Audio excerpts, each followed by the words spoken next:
Hey, what's up guys? So with the new Texas Chainsaw Massacre game freshly out, I wanted to cover some of the basics to help you guys out when learning how to play the game. There's a lot to it, but in today's video, I want to primarily focus on the 5 main attributes for the victims and what each of them actually mean. So in the game, each character embodies different survival aspects that factor in how each one of them play. And in the metagame, you're able to adjust some of these with points and perks via the skill tree, but for now we're just going to focus on each of them in general terms and how they affect gameplay. So there's 5 main attributes, those being toughness, endurance, strength, proficiency, and stealth. So I'm going to read this little blurb from the TCM Hub directly from their site, and that says, character stats are broken out into 5 main attribute categories: toughness, endurance, strength, proficiency, and stealth. And while each victim has a base value for each attribute, these values can be tweaked by way of the metagame and that victim's unique skill tree. Stashed among the various perks within the skill tree unlocks the attribute unlock points. That's what I was talking about. Snagging one of those will award a point that can be used to raise the value of any attribute the player chooses. This is just one of the options players can use to build their victim loadouts in unique ways. Of course, the base values play an important role in this, as pumping up a low base value will cost more attribute unlock points than leaning into a specific victim's strong suits. And then it says more on the full metagame later. For now, let's cover what these attributes really are.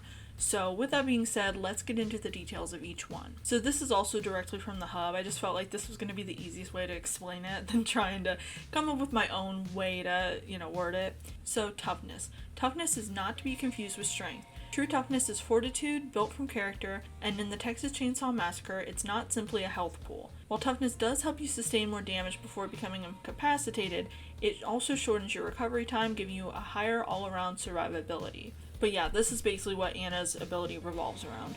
Next is endurance. Similar to toughness, endurance encapsulates more than just a stamina pool. Endurance in the TCM will help with overall stamina while also speeding up your stamina regeneration rate, gaining you back to full speed faster. I'm not sure if this one is tied directly in with Sunny's ability, but I know he does have a very high endurance, so... And the next is strength.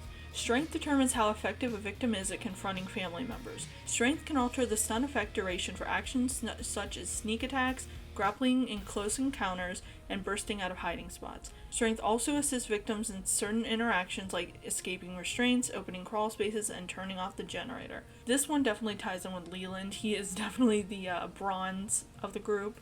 Next is proficiency. Proficiency is the gauge we measure a victim's ability to accomplish skilled tasks and interactions, such as lockpicking. While higher proficiency victims can pick locks more easily, lower proficiency victims can still pick locks, they might just struggle a bit more with the interaction. If you played Connie at all, you know this is definitely her strong suit. Definitely her more than anyone else. And lastly is stealth. Stealth is everywhere in the Texas Chainsaw Massacre, and as such, the stealth attribute is a bit more specific than the general stealth that all victims are capable of. The attribute influences the victim's ability to perform actions silently, generating less noise while accomplishing tasks.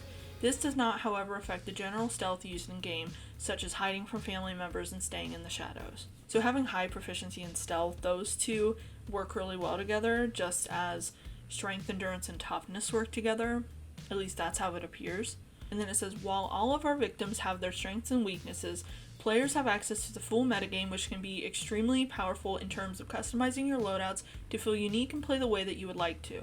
While metagame will never make a Connie into a Leland, so unfortunately, sorry for those people who want Connie as a total bodybuilder, players can tinker with builds to address areas of particular victims they feel they need to boost. So like I said, I don't really want to dive into the metagame in this video too much just because it's very new. I'm still learning it. It wasn't available during the tech test, but these all play heavily into gameplay depending on which victim you're playing as. And as previously stated, these things can be adjusted to help improve stats on victims, like giving Sunny or Leland a bit more proficiency in stealth, since they're both loud as hell trying to open those toolkits, or giving Connie a better fighting chance since at base value she seems like the easiest one to die, vice versa.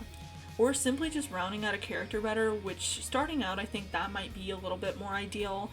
Or you could just focus on improving their strong suits to make Leland like a full-on relentless bodybuilding tank or some shit, but yeah, that's up to you. So I hope this video helped to explain the victim attributes a little bit better. I wanted to keep this video on the shorter side, but I definitely plan on making separate videos highlighting the strengths of all the victims, as well as more info on the family members. So be sure to like and subscribe if you want more tips and gameplay for the Texas Chainsaw Massacre game.